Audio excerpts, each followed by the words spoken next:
পৃথিবীর সমস্ত পানি যদি জিব্রাইলের মাথায় ছেড়ে দেন, পানিগুলি পরে পরে পা পর্যন্ত আসবে, কিন্তু পানি শেষ হবে, জিব্রাইলের কদম পর্যন্ত আসতে পারবে না। এত বড় জিব্রাইল।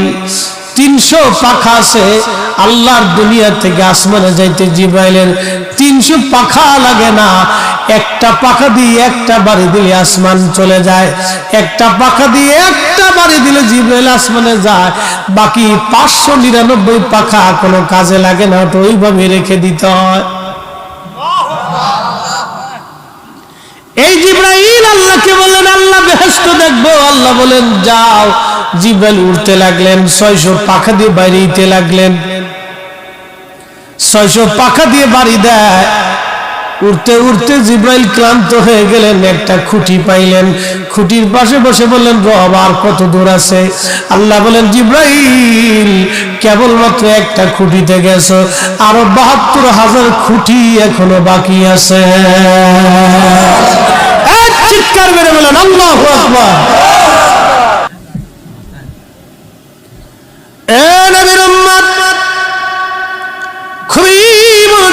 শুনিয়া যান, কথাগুলি অনেক বড় দামি। আহা, পৃথিবী থেকে একদিন আমরা সবাই কবরে চলে যাব, একেবারে খালি হাতে চলে যাব, শূন্য হাতে, কিছুই নিতে পারবো না। আমরা সবাই তো চলে যাওয়া লাগবে। অতএব কি নিতে হবে? আল্লাহ কোরআনে বলে দিলেন ইন্নাল্লাযীনা আমানু ওয়া আমিলুস সলিহাত। দুইটা জিনিস নিয়ে আসো, একটা ঈমান আর একটা আমল। ঈমান আর আমল, ঈমান আর আমল। এরপর আল্লাহ পাক বললেন ওয়াল আসরি ইন্নাল ইনসানা লাফি খুসরিন ইল্লাল্লাযীনা আমানু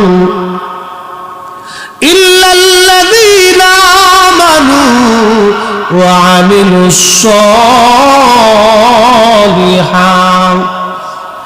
সময়ের কসম করে বলি, যে সময় কারো জন্য বসে থাকে না। বন্ধু যুবক, যে সময় আজকে চলে যাবে, আর কোনোদিন এই সময় আপনি আর জীবনে খুঁজে পাবেন না। এই সময় পার হয়ে যাবে, সময়টা চলে যাবে। Time and tide wait for none. সময় এবং স্রোত এটা কারোর জন্য বসে থাকে না, এটা চলে যেতেই থাকে, চলে যেতেই থাকে। একবার যদি চলে যায়, আর কোনোদিন এই সময় আপনি খুঁজে পাবেন না। অতএব বন্ধু, আল্লাহ পাক বলেন ওই সময়ের কসম করে বলি, সমস্ত মানুষগুলি ভুলের মধ্যে আছে, ক্ষতির মধ্যে আছে। ইল্লাল্লাযীনা আমানু, যারা ঈমান এনেছে, ওয়া আমিলুস সলিহাত, এবং নেক আমল করেছে। এই দুই শ্রেণী ব্যতীত সব মানুষগুলি মহা ভুলের মধ্যে আছে, মহা ক্ষতির মধ্যে আছে। যারা ঈমান আনছে এবং আমল করেছে, এই দুই শ্রেণী ব্যতীত সব মানুষগুলি ভুলের মধ্যে আছে, ক্ষতির মধ্যে আছে, ভুলের মধ্যে আছে, ক্ষতির মধ্যে আছে। এ মুসলমান, এত বড় আল্লাহ একটা জান্নাত আমার আপনার জন্য বানাইলেন। কি জন্য বানাইলেন? কেন বানাইলেন? আদর করে পৃথিবীতে আল্লাহ পাঠাইলেন। আল্লাহর এত কি দায় ঠেকলো আপনার জন্য? আসমান থেকে বৃষ্টি পাঠাবে, জমিনে শস্য দিবে, গাছে ফল দিবে, হরেক রকমের মাছ আল্লাহ দিবে। এই যে চলন বিল, এই বিলের ভিতরে কোটি কোটি মন মাছ আল্লাহ প্রত্যেক বছরে বছরে দিচ্ছে। এক টন খাবারও তো বাংলাদেশ সরকার ছেড়ে দেয় না। বন্ধু খুব মনোযোগ দিয়েন, কোটি কোটি টন মাছ হয়, এক এক মাসের এক এক স্বাদ। এই স্বাদ এবং এই মাছ দিলেন কে? এই মাছ আমরা খাইলাম, খাওয়ার পরে কি করছি? আল্লাহ পাক একটা কথা বললেন, বান্দা তোমারে হরেক রকমের মাছ দিলাম, হরেক রকমের ফল দিলাম, হরেক রকমের রিজিক আমি আল্লাহ দিলাম। একটা কাজ তোমার, ওয়াশকুরুলি, আমার শুকর করো, ওয়ালা তাকফুরুন, আমার নাশুকরিয়া করিও না। লাইন শাকারতুম, তুমি আমার শুকর করো, ওয়ালা ইন কাফারতুম, কুফর করিও না। বান্দা আমার শুকর করো, কুফর করিও না, শুকর করো, কুফর করিও না।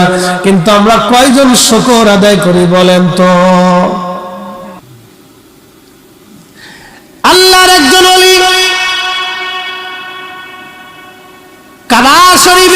প্রত্যেক বছর হজে যান, আর উনি দেখলেন কাবার পাশে একজন যুবক হাত কাটা, একটা যুবকের পা কাটা, চোখ উঠানো, ওই কাবা শরীফের পাশে মাকাম ইব্রাহিমে বসে বসে কাঁদে, বসে বসে কাঁদার কা আল্লাহ আমারে মাফ করে দাও, আল্লাহ আমারে মাফ করে দাও। কিছু সময় পরে আল্লাহ আল্লাহ আল্লাহ আল্লাহ আল্লাহ আল্লাহ জিকির করে, আবার আল্লাহ আমারে মাফ করে দাও, আল্লাহ আমার ভুল হয়ে গেছে মাফ করে দাও, আল্লাহ আমার ভুল হয়ে গেছে মাফ করে দাও।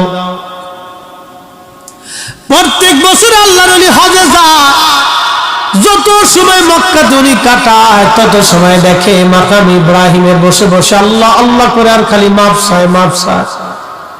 শেষ বেলা একদিন যে জিজ্ঞেস করলেন, হে আল্লাহর বান্দা, তুমি এখানে বসে বসে কান্দো, আমি দেখি তোমার পা কাটা, চোখ নাই, কারণ কি? তুমি ক্ষমা চাও, প্রত্যেক বছরই মাকাম ইব্রাহিমে তোমাকে দেখি, কারণ কি বলবানি? লোকটা চোখের পানি ছেড়ে দিয়ে বলে, হুজুর কে আপনি? বলে, আমি শিবলি নোমানি। বলে, হুজুর কারণ কি? কি জন্য আপনি জিজ্ঞেস করেন? বলে, বন্ধুরে, তোমাকে যতবার আমি কাবায় আসছি ততবারই তোমাকে এখানে দেখি, কারণ কি? তোমার পা নাই, চোখ তোমার নাই, তুমি অন্ধ, তুমি কাঁদো, আল্লাহর বান্দা বলবা কি? তোমার জীবনের কি ঘটনা ঘটেছিল? তখন আল্লাহর বান্দা কেঁদে দিয়ে বলে, হুজুর আমার জীবনের একটা ভুল আমাকে এখানে নিয়ে আসছে, কিন্তু জানি না রাব্বে কারীম আমার জীবনের গুনাহ মাফ করছেনি। বলে, বলো তোমার জীবনের ভুল কি? ওই লোকটি কেঁদে বলে, হুজুর আমার আব্বা যখন ছিল কাঠুরিয়া, আমার আব্বা মারা গেলেন, তখন আমি মায়ের কোলের মধ্যে দোলনায়, আমার মা ইচ্ছা করলে আরেকটা বিবাহ করতে পারতেন, কিন্তু আমি সন্তানের দিকে তাকায় মা দ্বিতীয় শাদী করেন নাই, দ্বিতীয় স্বামী গ্রহণ করেন নাই। আমার মা আমাকে নিয়ে জীবন সংসার চালাইতে লাগলেন, আমি বড় হলাম, বাবার কাজ কাঠুরিয়ার কাজ আমি ধরে ফেললাম, কাঠ কেটে বিক্রি করে কোন রকম সংসার মাকে নিয়ে চালাইতে লাগলাম। একদিন মা আমাকে ডেকে বললেন, বাসারে তুমি তো বড় হয়ে গেছো, তোমাকে বিয়ে দেওয়ার দরকার। এই জন্য আম্মা জান আমাকে পাত্রী দেখে বিবাহ দিলেন। হুজুর বিয়ে হয়ে যাওয়ার কিছুদিন পরে সংসারে ঝামেলা লেগে গেল, আমার বিবি আমার মাকে সহ্য করতে পারে না, মাঝে মধ্যে ঝগড়া হয়, ঝগড়ার একটা পর্যায়ে আমি সমাধান করার চেষ্টা করি। হুজুর আমি গরিব মানুষ, কাঠ কেটে কেটে আমি বাজারে বিক্রি করে কোন রকম সংসার আমি চালাইতাম। ও আল্লাহর ওলি, একদিনের একটা ঘটনা, আমি সকালবেলা ফজরের নামাজ পড়ে আমি আমার বিবি সাহেবকে বললাম, বিবিরে আমি জঙ্গলে চলে যাচ্ছি কাঠ কাটার জন্য, দুপুরের খাবারটা আমাকে জঙ্গলায় পৌঁছাই দিও। আমি কথা বলে চলে গেলাম, সকাল সকাল সেদিন বেরিয়ে গেলাম, সারাদিন কাঠ কাটলাম, কিন্তু আমার বিবি আমার জন্য জঙ্গলে খাবার পাঠাই নাই। সন্ধ্যা লেগে গেল, বাজারে কাঠ বিক্রি করে আমি বাড়ি ফিরে আসলাম বাজার সদাই করে, এসে দেখি বিবি ঘরের এক কোণায় বসে আছে। জিজ্ঞেস করলাম, বিবি কি রান্না করেছো, খাবার দাও, সারাদিন আমি বড় ক্ষুধার্ত। বিবি বলল, আজকে কোনো রান্না বান্না করি নাই। হুজুর সারাদিন আমি ক্ষুধার্ত ছিলাম, যখন বলছে রান্না বান্না করি নাই তখন আমার মেজাজ ছুটে গেল। জিজ্ঞেস করলাম, বিবি কি জন্য তুমি রান্না করো নাই? বলে, তোমার মা প্রত্যেকদিন আমার সঙ্গে ঝগড়া করে, আজও ঝগড়া হয়েছে, যদি তোমার মা সংসারে থাকে আমি থাকবো না, আমি থাকলে তোমার মা সংসারে থাকবে না। ওই লোকটি কাদের বলে, হুজুর শয়তান আমাকে পেয়ে বসলো, আমার জীবন ধ্বংস করে দিল শয়তান, এমন ভাবে আমাকে পেয়ে বসলো আমি বুঝতে পারি নাই, শয়তানের প্ররোচনার মধ্যে পড়ে গেলাম। বললাম, বিবিরে বলো মা কোন জায়গা আছে? আমি আমার বিবি বললেন, ঘরের ওই পাশে কাঠের মধ্যে আগুন দিয়ে মা আগুন তাপাইতেছিল, আগুনের পাশে বসেছিল রাত্রিবেলা শীতের মধ্যে। আমি দ্রুত গতিতে খুব উত্তপ্ত মেজাজ নিয়ে মায়ের দিকে গেলাম, মা আগুনের পাশে বসেছিল, আমি পিছন দিক দিয়ে যে মায়ের পিঠের মধ্যে লাথি কষে মারলাম। একটা লাথি মারার সঙ্গে সঙ্গে মা আগুনের মধ্যে ছিটকে আগুনের মধ্যে পড়ে গেল। হুজুর মা যখন আগুনের মধ্যে পড়ে যায়, আল্লাহর ওলি রে, আমি তখন আমার হুঁশ ফিরে আসলো। আহা, আমি করলাম কি বড় সর্বনাশ আমি করে ফেললাম। আল্লাহর ওলি মাকে টান দিয়ে আমি বের করে নিয়ে আসলাম। আনার পরে দেখি মা আর দুনিয়াতে নাই, দুনিয়া ছেড়ে মা বিদায় হয়ে চলে গেছে। হুজুর আমি পাগল পড়া হলাম। যেই জননী ছোট্টকাল থেকে আমাকে বড় করে তুললো, আজকে বিবির প্ররোচনায়, ক্ষুধার যন্ত্রণায়, আমি অভাবের তাড়নায় আজকে মাকে লাথি মেরে আগুনের মধ্যে ফেলে দিলাম। হুজুর বিশ্বাস করেন, আমি আমার মাকে জানাজা পড়াইলাম, কবরস্থ করলাম। কবরস্থ করার পরে আমি যেই বিবির প্ররোচনায় মাকে লাথি মেরেছিলাম, চিন্তা করলাম না এই বিবি আর ঘরে রাখবো না। বিবির সাথে আমার তালাক হয়ে গেল, সারাসারি হয়ে গেল। আমি বিবি জুদা করে দিলাম, তালাক মেরে দিলাম। হুজুর বিশ্বাস করেন, এরপরও আমার মন মানে না। চিন্তা করলাম না, তওবা আমার হয় নাই, এরপরও কি মালিক আমাকে মাফ করবেনি। বাড়ি চলে আসলাম, চিন্তা করলাম যে পা দিয়ে মাকে লাথি মেরেছিলাম, এই পা আর রাখবো না। এই পা আমি বেঁধে নিয়ে কোরাল দিয়ে নিজে হাতে পা কেটে ফেললাম। হুজুর এরপরও আমি চিন্তা করলাম, যদি আল্লাহ মাফ না করে, যেই চোখ দিয়ে আমি আমার মাকে দেখে লাথি মেরেছিলাম, হুজুর আমি নিজে ইচ্ছায় চোখ দুটি নষ্ট করে ফেললাম। যদি আল্লাহ মাফ করে, তারপর আমার মনে শান্তি হয় নাই। আমি মাকাম ইব্রাহিমে বসে বসে কাঁদি, যদি আল্লাহ ক্ষমা করে, কিন্তু এখনো শান্তি পাই নাই। মাফ হয়েছে কি? এখন আমি খবর পাইনি মাফ হয়েছে কি? আপনি তো আল্লাহর ওলি, একটু মুরাকাবা করে দেখেন আল্লাহ আমারে মাফ করছেনি। আল্লাহর ওলি হাতিমে কাবায় সেজদায় পড়ে যায়, বলেন ইয়া রব, তোমার বান্দার জীবনের অনেক বড় ভুল, কিন্তু তওবা করতে করতে মাকাম ইব্রাহিম পর্যন্ত আসছে। এখানে বসে বসে কাঁদে, ইয়া রব তুমি বলো তোমার বান্দার জীবনের গুনাহ মাফ হয়েছে? আল্লাহ এলহাম করে বললেন, বন্ধু আমার বান্দাকে জানায় দাও, কোটি বছর যদি মাকাম ইব্রাহিমে কাঁদে, আমি মালিক তারে মাফ করব না, তার মা তাকে ক্ষমা না করা পর্যন্ত। ওই লোকটি কাঁদার বলে, হুজুর আমার উপায় কি? তাহলে আমি এত বছর ধরে মাকাম ইব্রাহিমে আসি, বছরের পর বছর ধরে প্রত্যেক বছর আমি হজ করি, এই মাকামে ইব্রাহিমে শুনছি দোয়া কবুল হয়, সে আশায় বসে আছি। গো আল্লাহর ওলি বলেন আমার জীবনের গুনাহ মাফ হইবেনি? বলে চলো দেখি তোমার মায়ের কবরের পাশে চলো। মাকামে ইব্রাহিমে বসে বসে কোনো কাজ হবে না। প্রশ্ন রাখবেন, হুজুর মার কবরের পাশে গেলে কি হবে, বাবার কবরের পাশে গেলে কি হবে? যে যুবকরা, যে বন্ধুরা, বৃদ্ধ বাবাজিরা, আমরা আজকে কবর জিয়ারত গুলি ভুলে গেছি, মা বাবার কবরের পাশে যাই না। আপনি জানেন বাবা মার কবরের পাশে গেলে কি হয়? যখন আপনি যা থেকে সালাম দিবেন, তখন বাবা কবর থেকে সালামের জবাব দিয়ে বলে, দেখছো আমার খুকা বুড়া হয়ে গেছে, কিন্তু আমি বাবার কবরের পাশে দাঁড়ায় গেছে।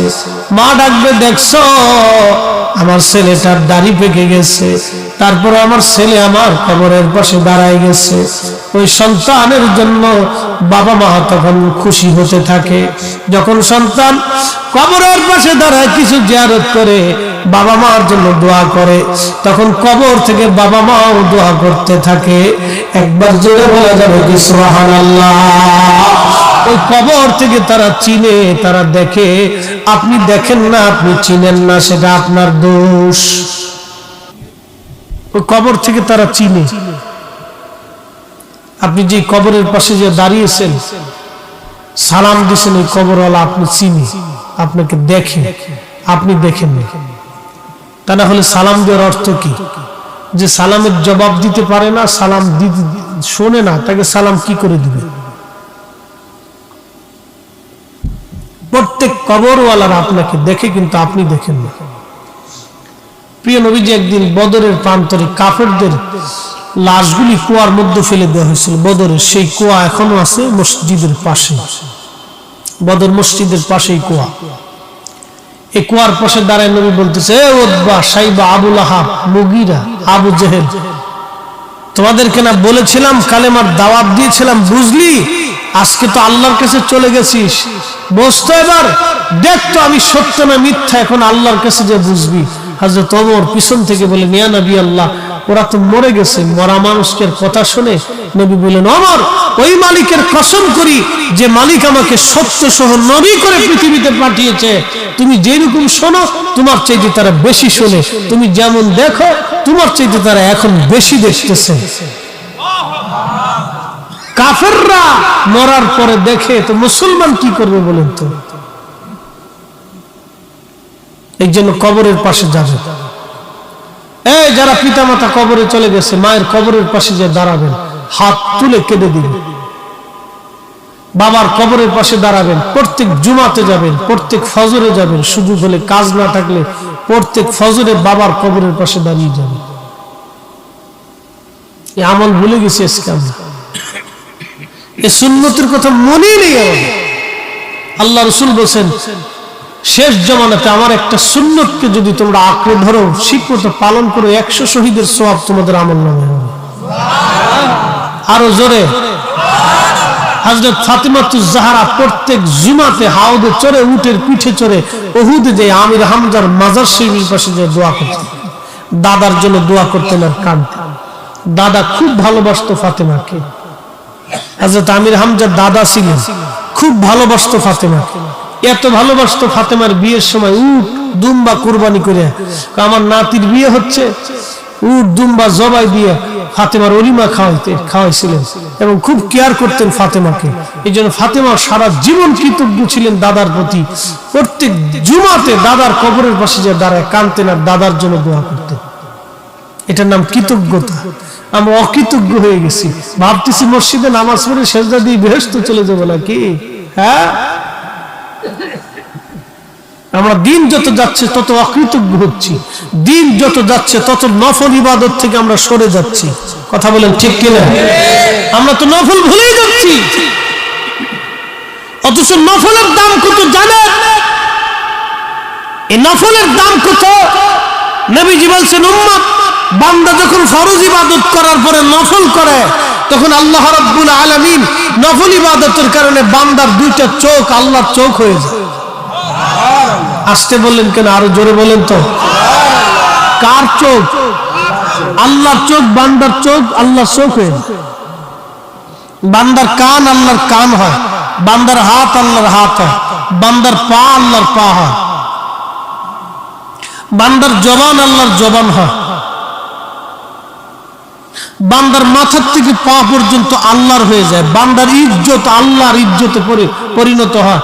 বান্দার ইজ্জতের জিম্মাদারি আল্লাহ নেয়, বান্দার রিজিকের জিম্মাদারি আল্লাহ নেয়। বান্দার চোখ জবান যা আছে সব আল্লাহর হয়ে যায়। এই জন্য ইমাম শাফি রহমতুল্লাহ আলাইহি ইরাকের বাগদাদ থেকে ইমাম শাফির কাছে চিঠি গেল। খলিফা হারুনুর রশিদ লিখলেন, হুজুর আপনি তাড়াতাড়ি ইরাকের বাগদাদে আসেন, রোম রাজ্য থেকে একদল লোক আসছে, অনেক বড় পণ্ডিত, জ্ঞানী, গুণী, সায়েন্টিস্ট আর দার্শনিক রোমান সম্রাট পাঠিয়ে দিয়েছে আমার দেশে বহস করার জন্য। বহস হবে মুসলিম এবং খ্রিস্টানদের মধ্যে।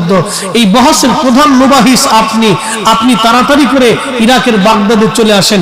ইমাম শাফি ফিলিস্তিনে থাকতেন, উনি ফিলিস্তিন থেকে চিঠি লিখছে, আমি ইরাকের বাগদাদে যাব, বহস করব, কিন্তু শর্ত হলো সময় হবে বাদ জোহর, জোহরের নামাজের পরে, আর স্থান হবে দজলা নদীর পাড়ে। আল্লাহু আকবার বলা যাবে? ইমাম শাফি লিখতেছেন দজলা নদীর পাড়ে বহস হবে, সময় হবে জোহরের নামাজের পরে। খেলাটা দেখেন। ইমাম শাফি আসছে, বহসের সময় তারিখ হয়ে গেল, বিরাট বড় বহস, লক্ষ লক্ষ মানুষ আসছে। খ্রিস্টান এবং মুসলমানদের মধ্যে বহস হবে দেখার জন্য। হযরত ইমাম শাফিঈ রাহমাতুল্লাহ আলাইহি বহসের সময় উনি গেলেন স্টেজে, কিন্তু স্টেজে উঠলেন না, নিচ থেকে বললেন, খলিফা আমাকে আগে জোহরের নামাজ পড়া লাগবে, পরে আমি বহস করব। বললেন আমাকে একটা জায়নামাজ দেন। জায়নামাজ দেয়া হলো। হযরত ইমাম শাফিঈ জায়নামাজ উনি স্টেজে বিছান নাই, জমিনের উপরে বিছান নাই, ওনার নিজের জায়নামাজ নিয়ে দজলা নদীর পানির উপরে জায়নামাজ বিছাইয়া জায়নামাজের উপরে দাঁড়াইয়া দজলা নদীর মাঝখানে যে নামাজ পড়তে লাগলেন। না হয় নাই, আরো জোরে, আরো জোরে। তেলের গাড়ি তেলে চলে, হাওয়ার গাড়ি হাওয়ায় চলে, বিনা তেলে চালায় গাড়ি নবী সুলাইমান, আমরা সেই মুসলমান। মসজিদে জুতা চুরি করে কি জাত মুসলমান, চিন্তা করে মসজিদে জুতা চুরি করে। হযরত ইমাম শাফিঈ জায়নামাজের উপরে নামাজ পড়া শুরু করলেন দজলা নদীর মাঝখানে। সুবহানাল্লাহ হবে? এরকম মুসলমান আসে না বগুড়াতে, শেরপুরে আসে না? যমুনা নদীর ভিতরে নামাজ পড়ে জায়নামাজ বিছিয়ে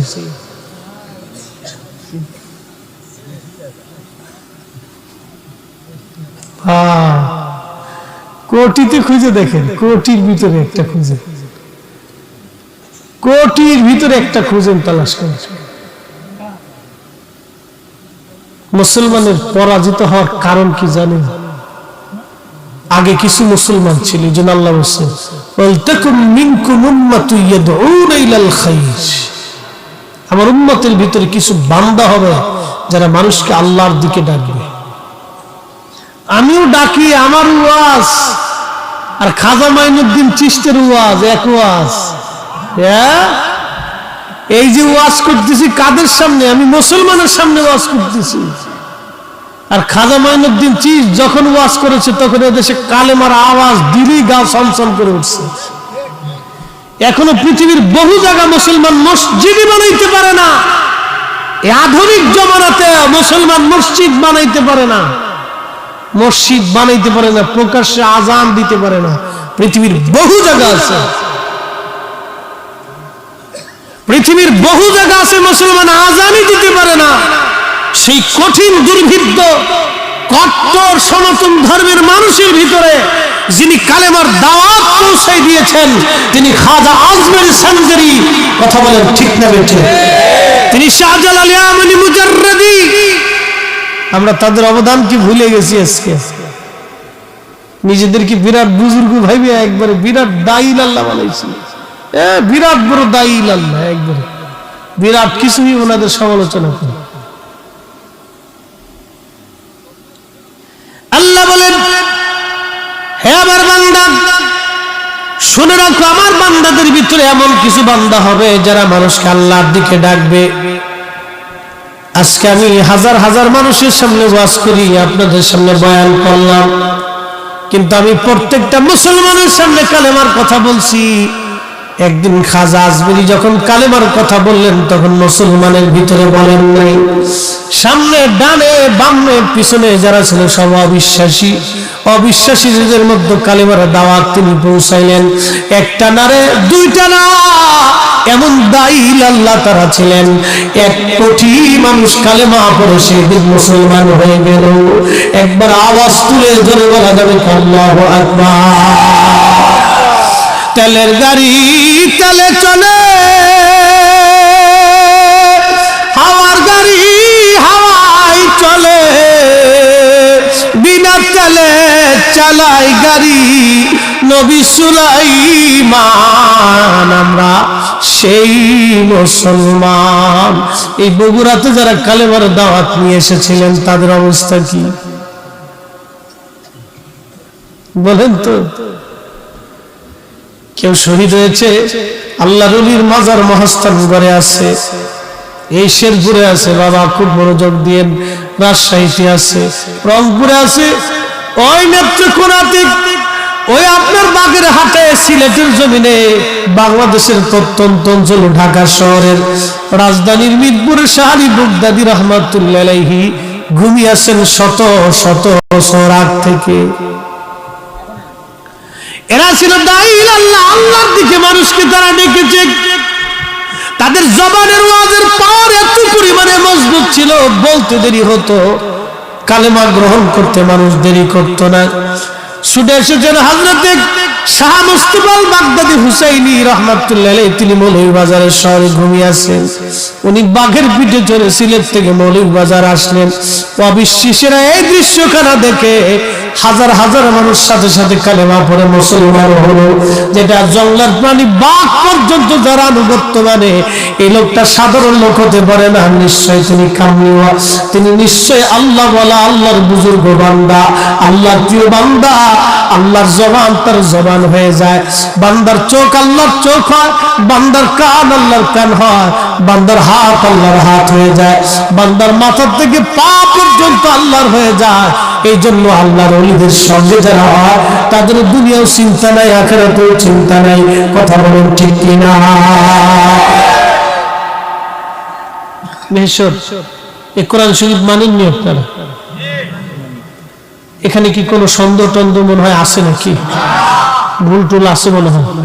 তো এখানে আল্লাহ বলছেন আলা, সাবধান, ইন্না, নিশ্চয়, আউলিয়া আল্লাহ, আমার ওলি সকল, লা খাউফুন, কোনো ভয় নাই, ওয়ালা হুম ইয়াহজানুন, চিন্তাও নেই। আরো জোরে কোন? ভুল ত্রুটি আছে, সন্দেহ আছে, তাদের ভয় নাই, ফয়সালা কার? হ্যাঁ, ইমাম শাফঈ জায়নামাজ বিছিয়ে দিলেন দজলা নদীর উপরে। পানি কি আমি ফরিদি সাহেব মনে খাতির করছে নাকি? একদিন পদ্মা নদী দিয়ে পার হচ্ছি, তখন ব্রিজ হয়নি, পদ্মা সেতু হয়নি। ওই যে মাওয়া ঘাটে একবার লঞ্চ ডুবে বহু মানুষ মারা গেছে, তার 15 দিন পরে ঘাট দিয়ে যাইতেছি, তো নদীর ভিতরে যাওয়ার পরে তুফান শুরু হয়েছে। তো পদ্মা নদীর তুফান তো খুব মারাত্মক তুফান। লঞ্চের ভিতরে যা আছে সব কাঁদে, আল্লাহ বাঁচাও, আল্লাহ বাঁচাও, আল্লাহ বাঁচাও, বেডা বেডি সেরা সেরি টোনা টোনা বুড়া জুয়ান সব কাঁদে, আল্লাহ বাঁচাও। যখন লঞ্চ ঘাটে ফিরলো তখন সারেং এইভাবে ধরছে, কেউ কেউ কাজ করে ধরছে, কেউ কেউ সোজা করে ধরছে। এরপর আল্লাহ তো ভুলে গেছে। আমি কি উড়ে পুলটি বাস এতক্ষণ শিক্ষের বসে আল্লাহ বাঁচাও, এখন জ্বর চলে গেছে, আমাকে সারেং এইভাবে ধরছিল, এইভাবে ধরছে, এইভাবে ধরছে। আমি কি উড়ে বাঙ্গারি একের খাড়ার উপরে পুলটি মেরে দিচ্ছি, চিন্তা করতে পারছেন, মুহূর্তের মধ্যে পুলটি মেরে দিচ্ছে। তখন আমি চিন্তা করলাম, আল্লাহ কত অকৃতজ্ঞ বান্দা পৃথিবীতে এখনো আছে যারা আল্লাহ শুকর করলো না, যে আল্লাহ পাক এই কঠিন বিপদ থেকে বাঁচিয়ে দিল, যে আল্লাহর কাছে সৃষ্টি কতটা অসহায়। আপনি একটু চিন্তা করেন, বর্তমান পৃথিবীতে একটা জাহাজ, কয়েক লক্ষ টন ওজনের একটা জাহাজ সমুদ্রের মধ্যে চলে। এটা একটা ছোট জাহাজ, মিডিয়াম একটা জাহাজের একটা ওজন থেকে কয়েক লক্ষ টন। একটা কয়েক লক্ষ টন একটা জাহাজ সমুদ্রের মধ্যে চলে, মাত্র 50 কিলোমিটার বাতাসের বাড়িতে ওই জাহাজটা দুলতে থাকে, নড়তে থাকে, কাঁপতে থাকে। সমুদ্রের পানির কাছে একটা জাহাজ কিছুই না। তাহলে আপনি একটু চিন্তা করেন তো, সেই দুর্ভিক্ষের জামানায় কাঠের জাহাজে করে এই আল্লাহর ওলিরা এসে, এই আল্লাহর প্রিয় বান্দারা এসে পৃথিবীর বিভিন্ন জায়গা থেকে, আরব দেশ থেকে এসে এসে এসে এসে তারা মানুষের কাছে কালেমার দাওয়াত দিছে। তারা কত বড় দায়ী আল্লাহ ছিল, আর আমরা পয়সা না দিলে টেহে ওয়াজি আইনি। এই আসতে ঠিক করলেন, জোরে কইতে হবে।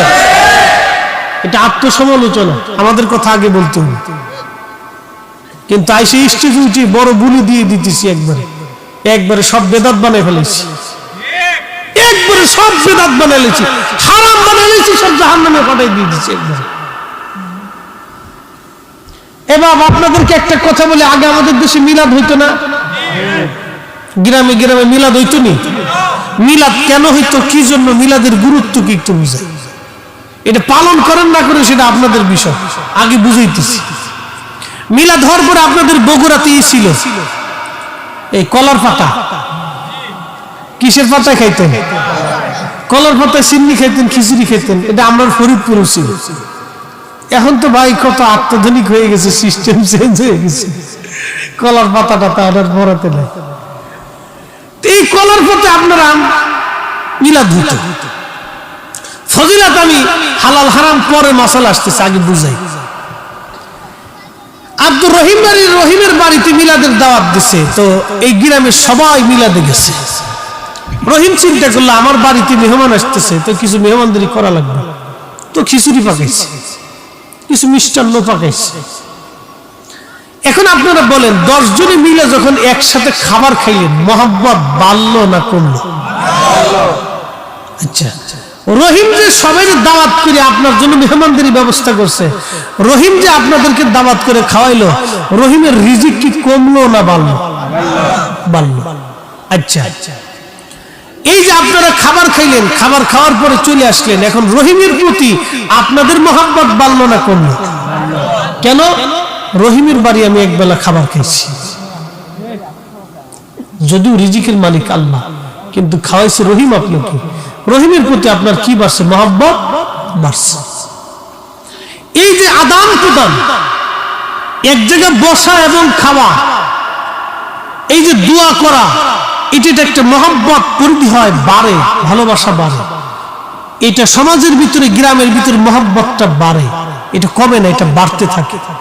মানুষের ঘরে অভাব ছিল, কিন্তু আগে মানুষের মহব্বত ছিল। একজন লোক অসুস্থ হইলে তাকে সেবা দেওয়ার জন্য মানুষ পাগল হয়ে গেছে, এখন রাস্তায় পড়ে থাকলে কেউ ধরতে চায় না। বাপ, আমরা শহরে চলি, বিভিন্ন জায়গায় চলি, দেখি পড়ে রয়েছে অ্যাক্সিডেন্টে, মানুষ হাসতেছে, হাঁটতেছে, চলতেছে, ধরতে চায় না। কেন? কি এক মুসিবতের জমানাতে পড়ছে আপনি জানেন? কত কঠিন জমানাতে। হসপিটালে গেছেন, কিছু কিছু দালাল আছে হসপিটালে, কানে কানে এসে 500 টাকা দেন, ভালো একটা সিট দিতেছি। কথা কন না কেন? খারাপ বলতেছি? তাহলে বুঝেন তো কোন পর্যায়ে আমরা গেছি, আমাদের পর্যায়টা কোন পর্যায়ে গেছি, তাহলে বুঝেন। মানুষ হইয়া ভবেতে আসিয়া মানুষের করিলাম কি? দাইল আল্লাহ কারা ছিল রে, কারা ছিল? এইভাবে সারা পৃথিবীতে কালেমার দাওয়াত তারা পৌঁছাইলো। চট্টগ্রামে আসলেন হযরত বদর রহমাতুল্লাহ আলাইহি। বদর ওলি রহমাতুল্লাহ আলাইহি বলা হয় চট্টগ্রামে আজ থেকে 700 বছর আগে এসেছিলেন। আপনি কল্পনা করবেন, জঙ্গলের দেশে, যে দেশের মানুষ 700 বছর আগে জঙ্গলে বাস করত, এখানে হযরত বদর এসে কালেমার দাওয়াত পৌঁছে দিলেন। আজকে সারা চট্টগ্রামে লক্ষ লক্ষ মুসলমান, হাজার হাজার মসজিদে আজান হচ্ছে। ওই পাহাড়ে খাগড়াছড়ি, বান্দরবনে আজান হয়। কাদের অবদানে? আল্লাহর কিছু ওলি ছিলেন যারা দাঈল আল্লাহ হিসেবে দুনিয়ায় এসে কালেমার দাওয়াত দিয়ে ঘুরিয়ে গেছেন, তাদের বিরাট বড় অবদান। কথা বলেন ঠিক না বেঠে? আল্লাহ তাদের প্রতি কবুল করুন, আওয়াজ তুলে বলেন আমিন। ও নবীর উম্মত, খুবই মনোযোগ। হাজরাতে ইমাম শাফিঈ যাই নামাজ বিছিয়ে নামাজ পড়তে লাগলেন। তিনি দজলা নদীর পানির উপরে। একটু কল্পনা করতে পারবেন, আমি ফরিদি সাহেব এই যে 14 বছর ধরে ওয়াজ করি, 20টা বছর মাদ্রাসায় পড়াশোনা করেছি, 22 বছর লেগেছে মাদ্রাসায় পড়ে মুফতি হওয়া পর্যন্ত। 22টা বছর পার হয়ে গেল আমার জীবনের। 14 বছর ধরে ওয়াজ নসিহত আমি চালিয়ে যাচ্ছি। চিন্তা করেন, জীবনের প্রায় 40 বছর পার হয়ে যাচ্ছে। 40টা বছর পার হলো, 22টা বছর আমি পরিশ্রম করেছি একটা সার্টিফিকেটের জন্য। এই সার্টিফিকেটের নাম হলো মুফতি বা আমি কামিল পাশের একটা সার্টিফিকেট। এই একটা সার্টিফিকেটের জন্য আমার 22 বছর পরিশ্রম করা লাগলো। কিন্তু মাঝে মধ্যে নিজেকে ধিক্কার দিয়ে বলি, ফরিদি 22 বছরে একটা সার্টিফিকেট পাইলা, কিন্তু 22 বছর যদি আল্লাহ পাওয়ার জন্য তুমি চেষ্টা করতা, তাহলে অন্তত হলো আল্লাহ পাওয়ার একটা রাস্তা হয়ে যাইতো। কথা বলেন ঠিক কিনা? এই 22 বছর ধরে তুমি আল্লাহ পাওয়ার চিন্তা করলাম না, খালি সার্টিফিকেটের পিছনে দৌড়াইলাম। এখন ওয়াজ নসিহত করতেছি, খালি পয়সার পিছনে দৌড়াইলাম, দুনিয়ার পিছনে দৌড়াইলাম। মাঝে মধ্যে নিজেকে আফসোস করে বলি, দুনিয়ার পিছনে দৌড়াইয়া সবকিছু হারাইলাম, কিছুই তো খুঁজে পাইলাম না। কিন্তু ইমাম শাফিঈ দজলা নদীর পানির উপরে যায় নামাজ বিছিয়ে নামাজ পড়া শুরু করলেন। এমন কিছু আল্লাহর প্রিয় ওলিরা জমিনের মধ্যে ছিলেন বিদায় মুসলমান এখনো মাথা উঁচু করে দাঁড়ায় রয়েছে, নতুবা আমরা পিঠে আর চামড়া পর্যন্ত তুলে ফেলে দেওয়া হতো। কথা বলেন না কেন? ঠিক না বেঠে? আমরা ভুলে গেছি অবদান, মনেই নেই। মনেই আমাদের নাই। ইমাম শাফিঈ পানির মধ্যে নামাজ পড়তেছে, লক্ষ লক্ষ মানুষ এই দৃশ্য দেখে হতবাক, করেটা কি, পানির উপরে নামাজ পড়তেছে। নামাজ শেষ, খ্রিস্টান যারা বহাস করতে সেদেরকে ডাক দেখে,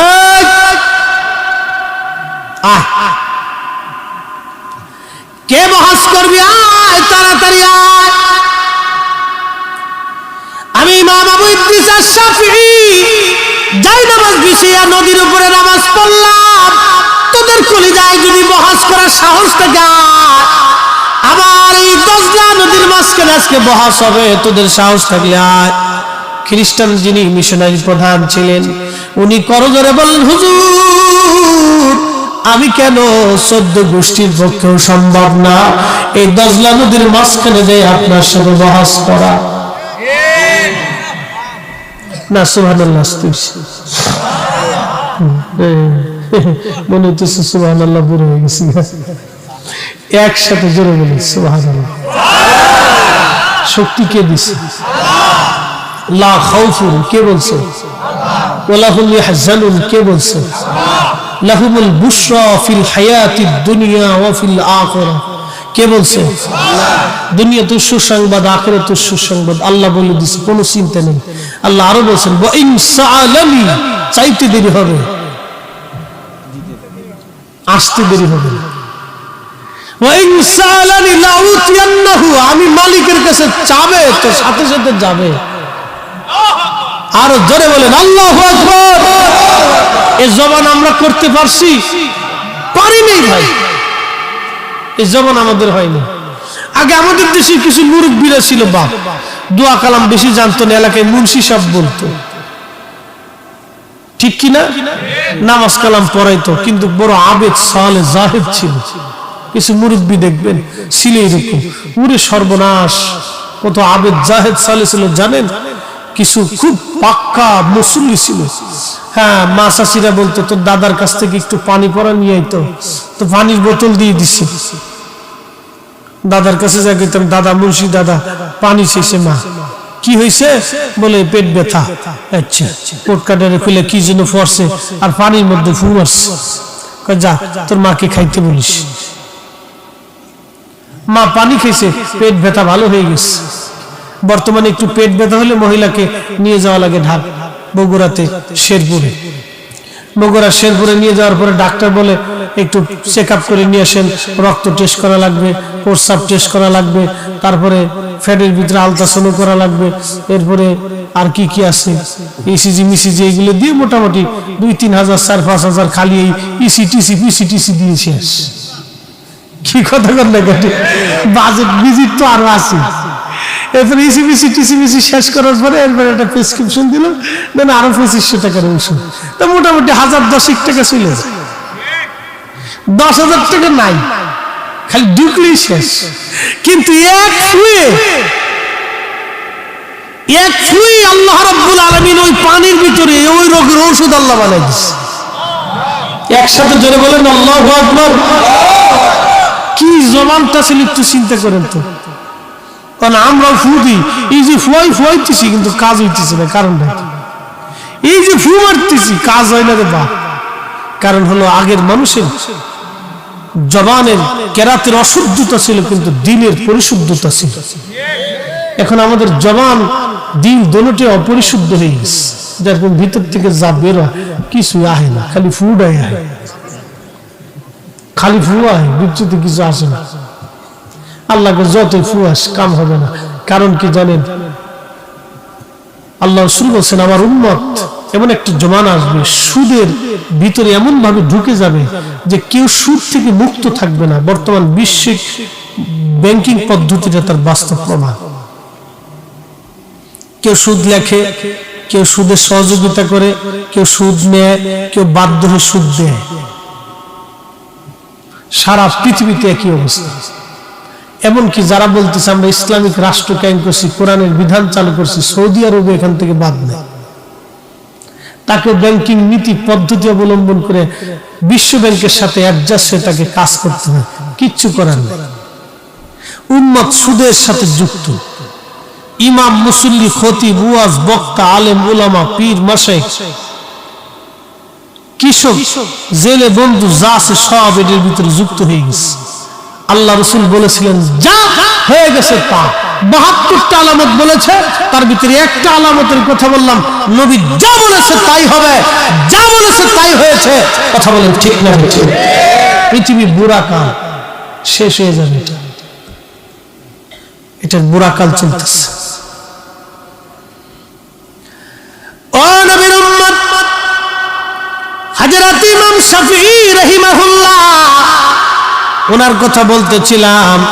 খ্রিস্টান মিশনে বলল হুজুর আর বোঝার বাকি নাই, আর বোঝার বাকি নাই, আপনি তাড়াতাড়ি চলে আসেন, চলে আসেন গো, আমরা আর আপনার সাথে বহস মোনাজারার জন্য আসি নাই।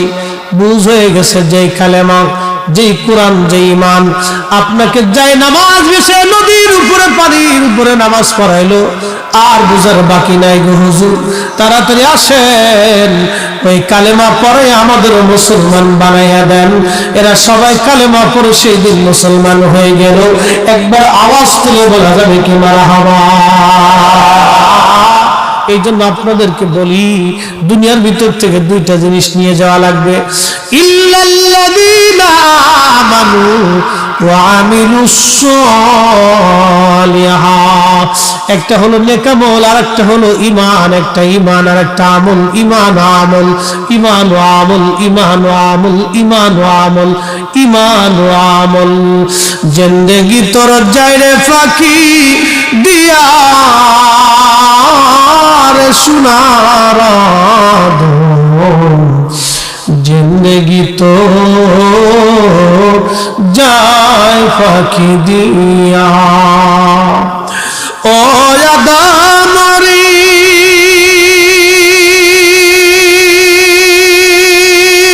পাক ধরিয়া গেছে দাড়ি, দন্তবাসী গুটা চারি, সমন জারি গিয়াছে করিয়ার সোনার জিন্দেগি তো যায় ফাঁকি দিয়া।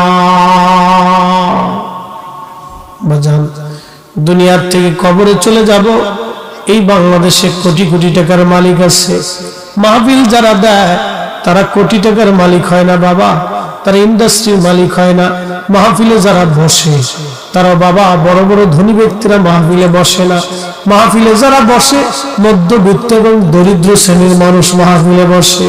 এই জন্য নবী বলছেন আমার গরিব উম্মতরা ধনীদের 500 বছর আগে জান্নাতে যাবে।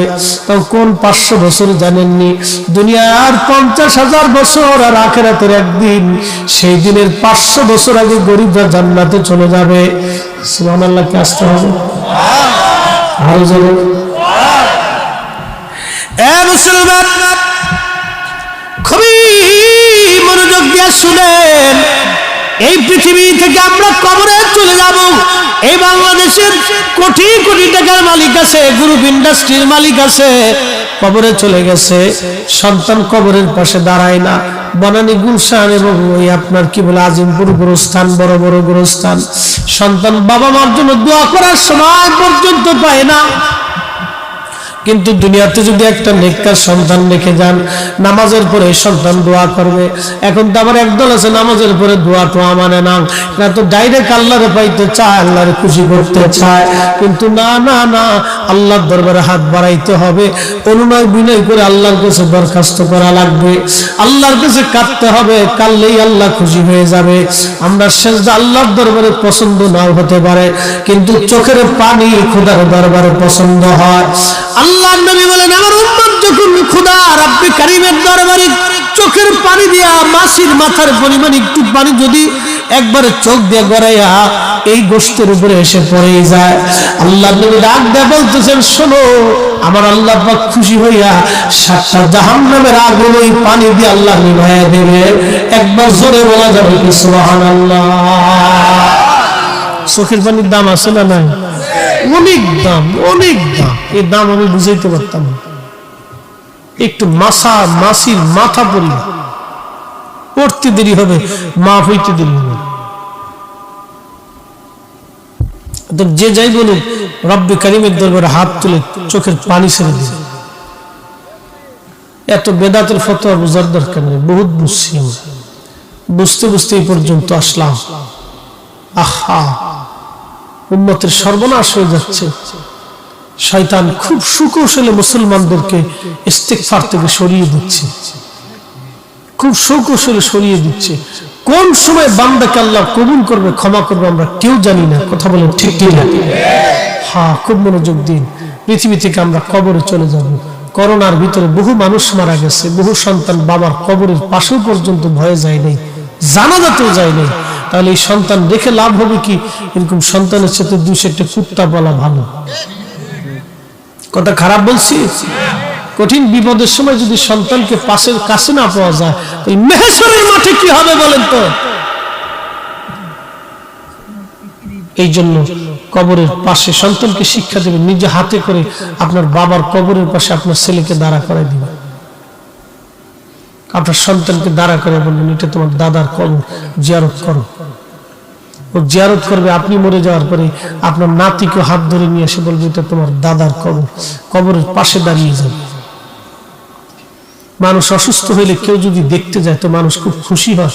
কবরে চলে গেলে কেউ যদি কবরের পাশে বান্দাকে দেখতে যায় তো কবরওয়ালা খুশি হয়। এত সহজ করে আর বুঝাইতে পারবো না। কবরওয়ালা খুশি হয়। পৃথিবী থেকে একদিন আমরা শূন্য চলে যাব, একবারে খালি হাতে, কিছুই নেওয়ার সুযোগ নেই। বাদশাহ क्या फकीर हो, सबको एक ही ठिकाना। अल्लाह बोले وأنفقوا مما رزقناكم من قبل أن يأتي أحدكم الموت।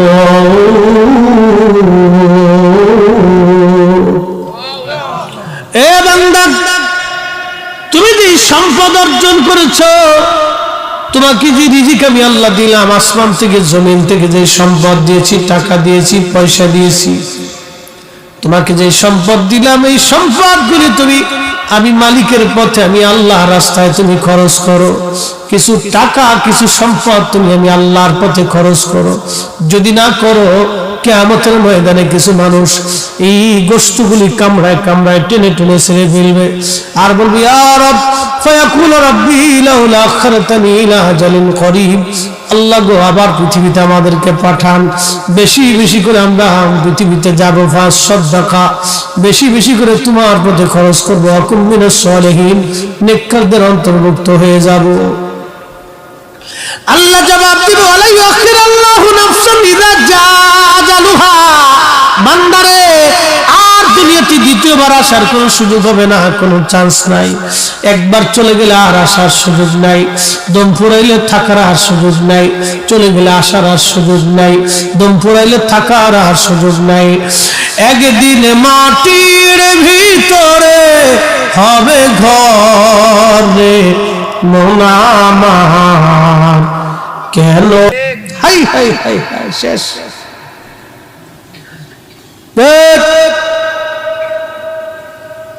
মেজাজ খুব মাঝে মধ্যে চড়া হয়ে যায় নাকি? কুল রাখতে হবে, ঠান্ডা। সব জায়গায় মেজাজ চড়া হলে হবে না। মা এমন একটা জিনিস, রব্বে কারীম জানিয়ে দিলেন, কিয়ামত পর্যন্ত যদি হায়াত হয়, মাকাম ইব্রাহিমে বসেও যদি কাঁদে, আমি আল্লাহ তাকে মাফ করব না, তার মা তাকে ক্ষমা না করা পর্যন্ত। মোরাকাবা থেকে উঠে জামার কলার ধরে বলতেছে, বেটা, এখানে বসে কাঁদলে কাজ হবে না, তোর মায়ের কবরের পাশে যা।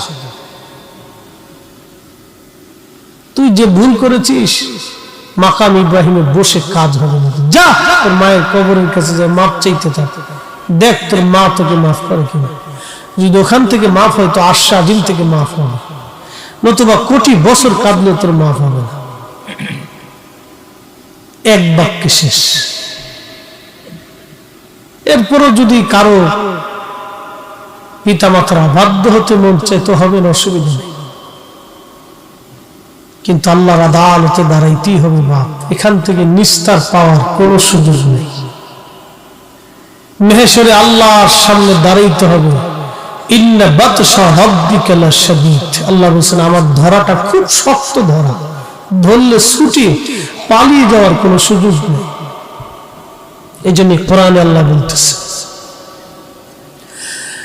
ইয়া মাশারাল জিন্নি ওয়াল ইনসি ইসতাতাতুম আন তানফুযু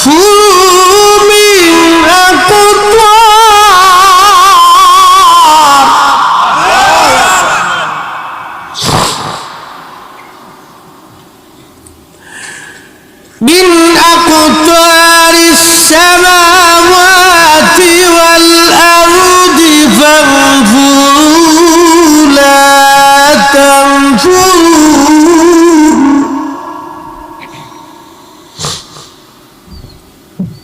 لا تنفذون إلا بسلطان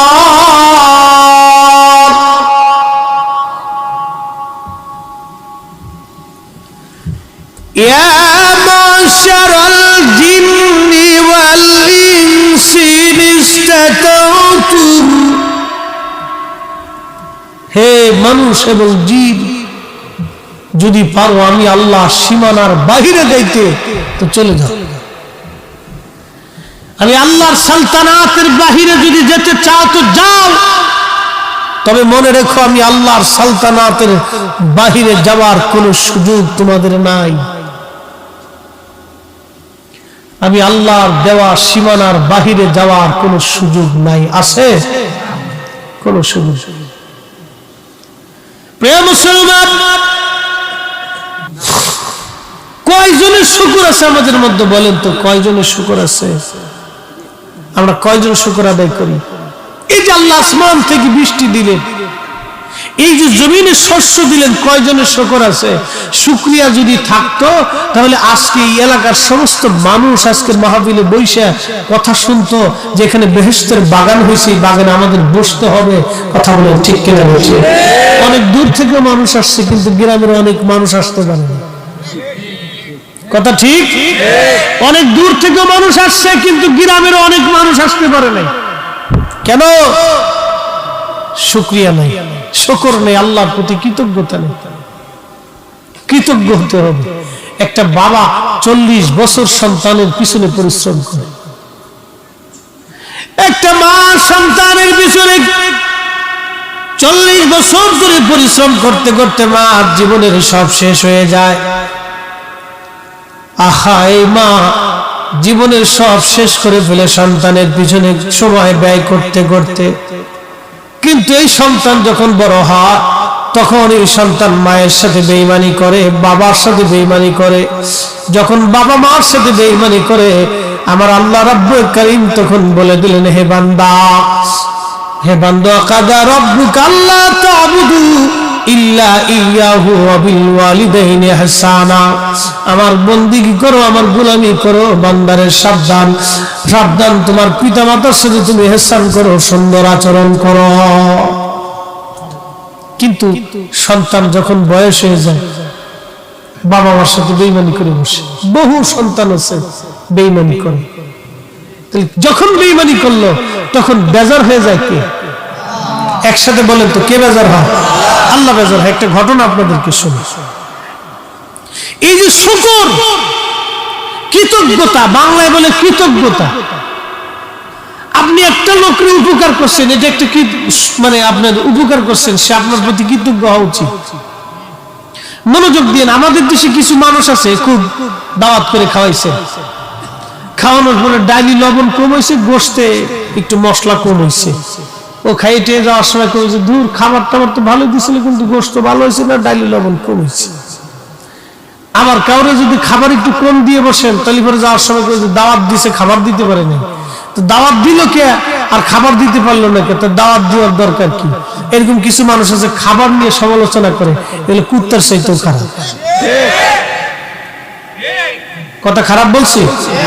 একটা লোক আপনাকে দাওয়াত দিছে, সে সর্বাত্মক চেষ্টা করছে আপনাকে ভালো খাওয়ানোর জন্য, আপনার পাতে যা দিছে ওইটা খাইয়ে আপনি আল্লাহর দরবারে শুকর করতে হবে, আল্লাহ তুমি আমার জন্য যা বরাদ্দ করছো রিজিক আমি খাইছি, তোমার বান্দা আমারে খাওয়াইছে, সে চেষ্টা করছে, তুমি আরো তার বেশি করে খাওয়ানোর তৌফিক দাও। আমাদের দরকার ছিল তার জন্য দোয়া করা, আল্লাহ শুকর করে। এটা না করে আমরা সমালোচনা করতেছি, তার মানে কুত্তাও ফেল হয়ে গেছে। এটার নাম হলো অকৃতজ্ঞতা। ও জান্নাত কে বানাইছে? আল্লাহ। কাদের লেগে? সুদ খাইলে খুব দিবে আল্লাহ নাকি? খুব আল্লাহ একবার বেহেশত দিয়ে দিবে। এত বড় একটা আল্লাহ জান্নাত বানাইছে, কত বড় জান্নাত চিন্তা করতে পারছি। উড়তে উড়তে ক্লান্ত হয়ে গেছে জীবন। পৃথিবী থেকে আসমানে যাইতে জিবরাইলের একটা পাখার একবারই যথেষ্ট। এটা কত বড় জান্নাত একটু কল্পনা করেন তো। আল্লাহ আপনাকে দিবে, এমনি দিয়ে দিবে, ভাবতেছেন ঘুমাই ঘুমাই পেয়ে যাবেন।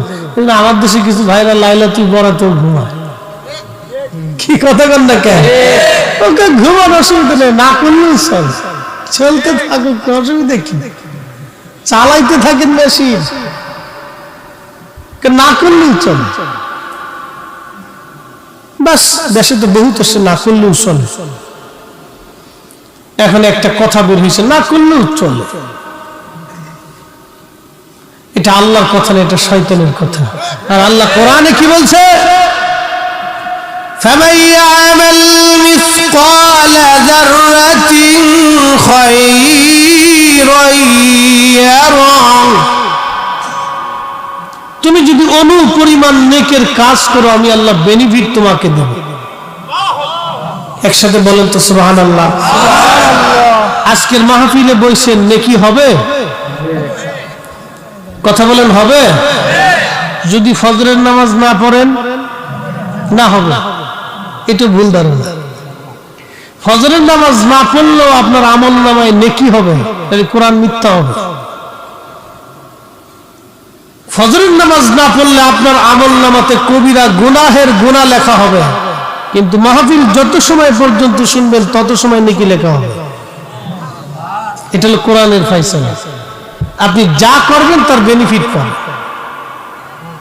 যতটুকু মাহফিলে বসে থাকবেন ততটুকু নেকি পাবেন, কিন্তু ফজর না পড়লে কবিরা গুনাহ হবে, এটাও আবার পেয়ে যাবে, এটাও পাবে। فَمَن يَعْمَلْ مِثْقَالَ ذَرَّةٍ خَيْرًا يَرَهُ وَمَن يَعْمَلْ مِثْقَالَ ذَرَّةٍ شَرًّا يَرَهُ। অনুপরিমাণ গুনাহের কাজ যদি করো তারও বেনিফিট দিয়ে দেবে। এজন্য ওয়াজ যত সময় শুনবেন তত সময় নেকি হবে। ফজরের নামাজ না পড়লে গুনাহ হবে, এটাও পাবেন এটাও পাবেন, দুটোটাই পাবেন। হবে না তা না, তাহলে কোরআন মিথ্যা হবে। এটা ফয়সালা মালিকের, আমার না। আপনি 1 টাকা দান করলে 1 টাকার সওয়াব পাবেন। 36 কোটি যদি সুদ খান তো 36 কোটি টাকার সুদের গুনাহ। যে দান করছেন 1 টাকা যদি হালাল হয় তাহলে নেকি পাবেন, আর যদি সুদের টাকা দিয়ে দেন তাহলে আর কিছু পাবেন না। তাহলে হলে কিছু নেই, কারণ ওই টাকা আপনার না, ওই টাকা সুদের টাকা। এই জন্য আপনি কিচ্ছু পাবেন। কয়দিন আগে বাপ আমাদের দেশে ডিমের দাম বাড়লো, কি কথা ঠিক কিনা? আচ্ছা, মুরগায় কি হরতাল ডাকছিল? তো ডিমের দাম বাড়লো কেন? গত রাত্রিবেলা যে মুরগায় ডিম পড়ছে, আজকে রাত্রিবেলা সেই মুরগায় ডিম দিতেছে, পরের রাত্রিও সেই মুরগায় ডিম দিল, তার 3 দিন আগের রাত্রি একই মুরগি ডিম দিল। তো ডিমের দাম বাড়লো কেন? কিছু মানুষ ব্যবসায়িকরা বড় সিন্ডিকেট করিয়ে আমার দেশের মানুষের পকেট থেকে কোটি কোটি টাকা হাতায় নিয়ে চলে গেল। রাতারাতি তারা কোটি কোটি টাকার মালিক হয়ে গেল। আচ্ছা, আপনারা বলেন, কোটি টাকার যে মালিক হয়ে গেছে, এখন প্রত্যেক বছরে যদি 2-3 বার ওমরায় যায় আর মোটামুটি হজ আদায় করে, হবে না? আসতে বলেন কেন হবে? কেন হবে না বলেন তো? সেই যেই টাকা দিয়ে হজে গেছে, এই টাকা তো ওর না, ওই টাকা আমরা 18 কোটি মানুষের। এই কথা কন না কেন? ও টাকা তো ওর না, ও আমাদের 18 কোটি মানুষের পকেটের টাকাও চালাকি করে নিছে। এখনো মক্কা শরীফে যায় যদি কাবার গিলাপ ধরে কাদের আল্লাহ আল্লাহ শয়তানে ওরে শয়তান, তুই তো আমার সাথে বড় থাপ্পড় বাজরে, তুই এখানে এসে কাবা করে কাঁদতেছিস কে? তোর টাকা দিয়েছিস নাকি? তুই তো ভাবনি কুটিয়ে দিয়েছিস। এরকম বহু হাজি বাংলাদেশে আছে। ঢাকা শহরে থাকি, বসে বসে দেখি আর হাসি, হাই হাই এরা হাসি, ওরে হাজি। হাজির চেহারা কি জানেন? দাড়িতে মেহেন্দি লাগাই ফেলেছি, মাথায় সুন্দর টুপি চকচক চকচক করে, জুব বা আয়রন মাইরেই রাখে সবসময়। শয়তানের দিকে হাসে, পুরো সর্বনাশ, কত বড় হাজি আসছিস তুই, তুই তো আমার চেয়ে বড় শয়তান, তুই আমার চেয়ে বড় শয়তান রে, তুই কি ভাবনা লইছিস? ইয়া রাসূলুল্লাহ কামলিওয়ালা আইডে আমার বুকে ইয়া রাসূলুল্লাহ কামলিওয়ালা।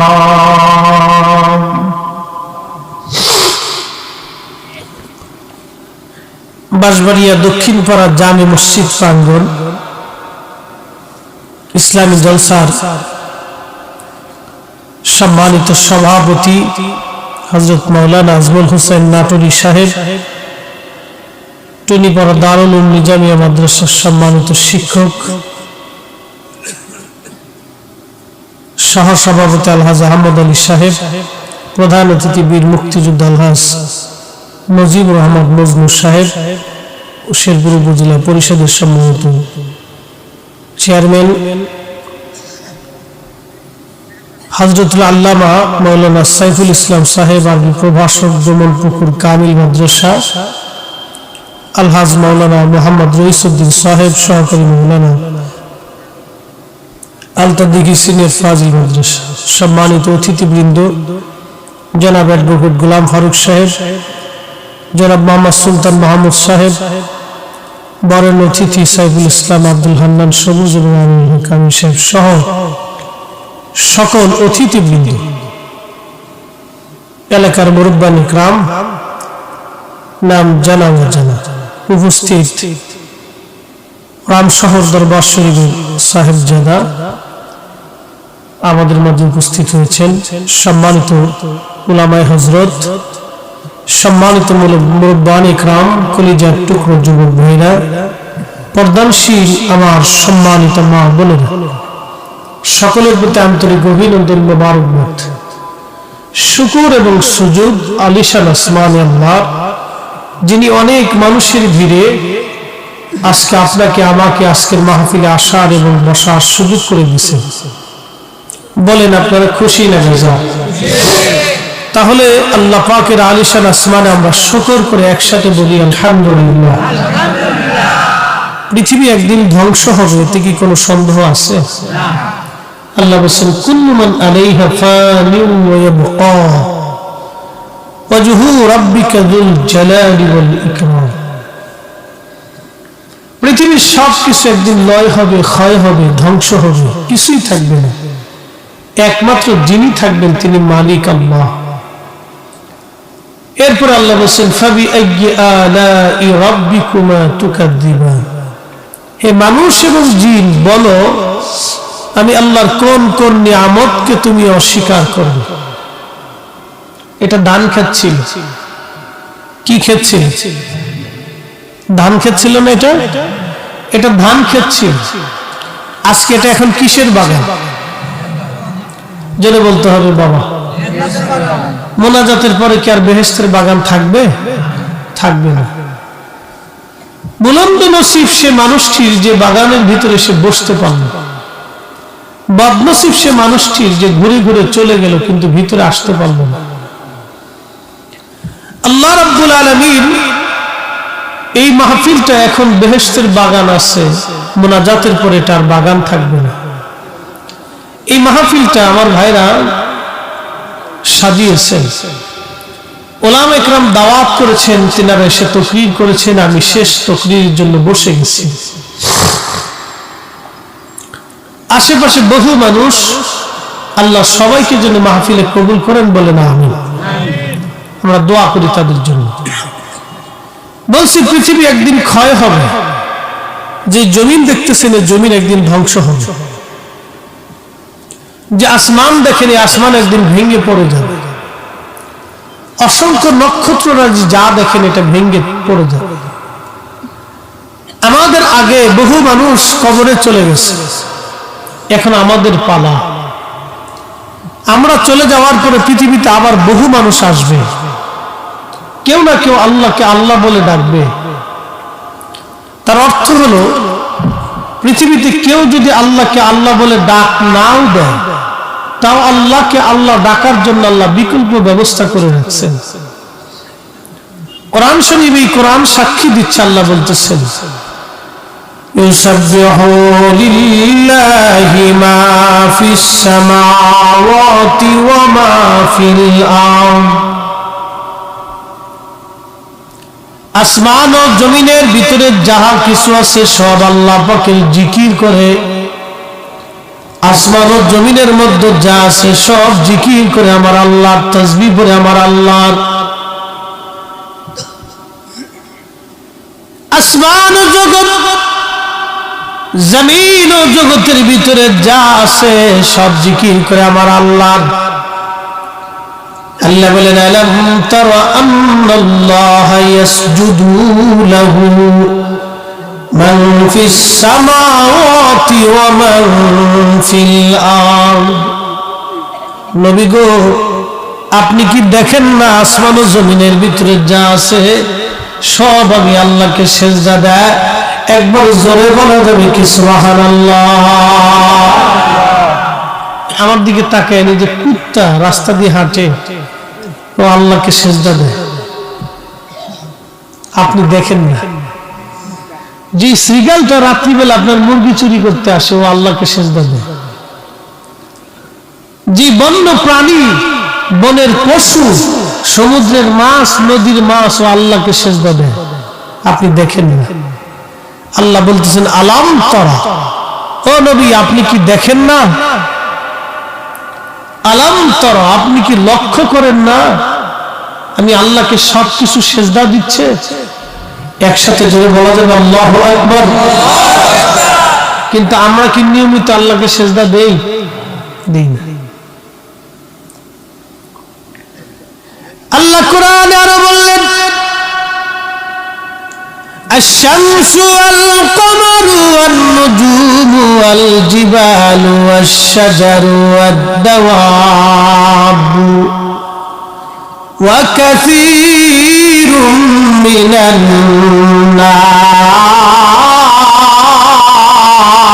الناس। আল্লাহ কোরআনে বলতেছেন হাবিব, সূর্য আমি আল্লাহকে সিজদা দেই, চাঁদ আমি আল্লাহকে সিজদা দেই, আর নুজুম নক্ষত্র আমি আল্লাহকে সিজদা দেই, ওয়াল জিবাল পাহাড় আমি আল্লাহকে সিজদা দেই, ওয়াস শাজার সমস্ত গাছ আমি আল্লাহকে সিজদা দেই, ওয়াদ দাওয়াব জল স্থল সমস্ত প্রাণী আমি আল্লাহকে সিজদা দেই, ওয়া কাসীরুম মিনান নাস কিছু মানুষও আমি আল্লাহকে সিজদা দেই। খুব মনোযোগ দিয়ে এই কোরআন বলতেছে সূর্য আমি আল্লাহকে সিজদা দেই। বিজ্ঞান বলে সূর্য স্থির হয়ে থাকে, সূর্যের চারপাশে পৃথিবী ঘুরে, আর আল্লাহর কালাম বলতেছে সূর্য দাঁড়িয়ে থাকে না, আমাকে সিজদা দেয়। আরো জোরে, আরো জোরে। বিজ্ঞান মানেন না আল্লাহ মানেন? বিজ্ঞানের থিওরির ভিতরে ভুল আছে, কথা ঠিক? এখন সূর্য যে আল্লাহকে সিজদা দেয় এটা তো আপনি দেখেন না, আমিও দেখিনি, বিজ্ঞানও কখনো দেখেন না, কোরআন তো বলতেছে আল্লাহ সিজদা দেয় সূর্য। কে দেখবে? এই জন্য কে দেখবে এটা সাক্ষীর জন্য নবীকে আল্লাহ দেখাইলেন আলাম তারা, আপনি কি দেখেন না? এই জন্য রসুলের চোখ আর আমাদের চোখ এক চোখ না। কোরআন বুঝে না, সে কোরআন পড়বে কিন্তু বুঝবে না। কোরআনের দুটি দিক থাকে, একটা জাহির আর একটা বাতিন। এই জন্য আল্লাহ বলছেন আলিফ লাম মিম আলিফ লাম রা ইয়াসিন তাহা আলিফ লাম রা। আজও পর্যন্ত এর অর্থ কেউ করতে পারে না। ইয়াসিন, জিবরাইল এসে বলতেছে হুজুর আপনি পড়েন। তাহা, তাহা দিয়ে আল্লাহ কি বুঝাইলেন জিবরাইলও বুঝে না। সুবহানাল্লাহ বলা যাবে? জিবরাইলও কিন্তু জানে না যে আল্লাহ কি বলছেন, কিন্তু আল্লাহর পরে যিনি জানতেন তিনি কে? আসতে বললেন কেন এটা? আরো যারা বলেন তিনি কে? আমাদের নবী। কথা বলেন ঠিক কিনা? আল্লাহর পরে যিনি জানতেন তিনি আমরা নবী। এটার নাম হলো আধ্যাত্মিকতা। আলিফ লাম মিম তাহা ইয়াসিন আলিফ লাম রা কাফ হা আইন সাদ। কে বলতে পারে? জিবরাইল যিনি নিয়ে আসছেন তিনি কইতে পারেন। একদিন নবীজিকে বলতেছে হুজুর আপনি পড়েন কাফ। নবী বলেন আলিম তু, হা আলিম তু, ইয়া আলিম তু, সুয়াত আলিম তু। জিবরাইল বলে কাইফা আলিম তু ইয়া রাসূলুল্লাহ, বলা আলাম। আপনি কি করে জানেন অথচ আমি নিয়ে আসছি আমি বলতে পারি না? আসতে হয়ে গেছে। আরো জোরে বলেন। আপনারা খুশি?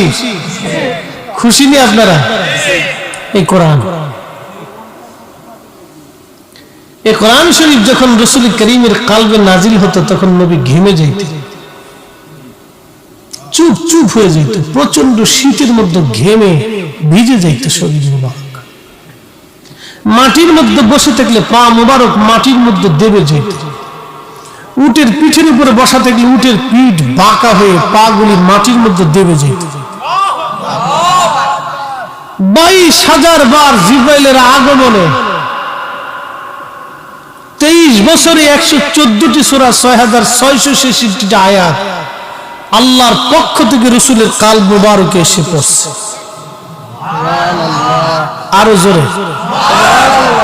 এটা কার কালাম? জোরে বলতে হবে। আল্লাহর জবানের কালাম, আল্লাহর জবানের কুদরতি জবানের কালাম। আল্লাহ কে? কে আল্লাহ? কেমন সৃষ্টিকর্তা? পৃথিবীতে মানুষ আছে 800 কোটি, বর্তমান চোখ আছে বাবা 1600 কোটি। পৃথিবীর সমস্ত জ্ঞান বিজ্ঞান মেধা, ডক্টর দার্শনিক জ্ঞানী, পৃথিবীর সমস্ত বিজ্ঞানী যদি এক জায়গা করেন আর বলা হয় আল্লাহর দেওয়া চোখের মতো একটা চোখ বানায় দাও, আল্লাহর দেওয়া চোখের মতো একটা চোখ বানাও, পৃথিবীর সমস্ত জ্ঞান বিজ্ঞান এক জায়গা হলেও আল্লাহর দেওয়া একটা চক্ষু মুবারকের মতো চোখ বানাইতে পারবে না। কথা বলেন ঠিক কিনা? তিনি কে? সে আল্লাহর জবানের বাণী। তিনি সেই আল্লাহ পৃথিবীর 13 লক্ষ পৃথিবীর সমান একটা সূর্য আল্লাহ বানাইলেন। তিনি সে আল্লাহ যিনি 13 লক্ষ পৃথিবীর সমান একটা সূর্য বানাইলেন। 13 লক্ষ পৃথিবী এক জায়গা করলে যত বড় হবে একটা সূর্য হবে বাপ তত বড়। 200 কোটি সূর্য এক জায়গায় করলে যত বড় হবে, একটা ব্ল্যাক হোল হবে তত বড়। 10,000 কোটি ব্ল্যাক হোলের মতো নক্ষত্র দিয়ে আমার আল্লাহ একটা মিল্কি ওয়ে মহাজগৎ আল্লাহ বানাইছেন। এই মহাবিশ্ব মিল্কি ওয়ের মতো আরেকটা মহাবিশ্ব আল্লাহ বানাইলেন, গ্যালাক্সি। এই গ্যালাক্সির মধ্যে আরো 10,000 কোটি নক্ষত্র আছে। মিল্কি এবং গ্যালাক্সির মতো মহা আসমানে মহাশূন্য আমার আল্লাহ 10,000 কোটি মহাবিশ্ব আল্লাহ বানাইলেন। এই মহাবিশ্বের পরে মহাশূন্য, মহাশূন্যের পরে হলো প্রথম আসমান।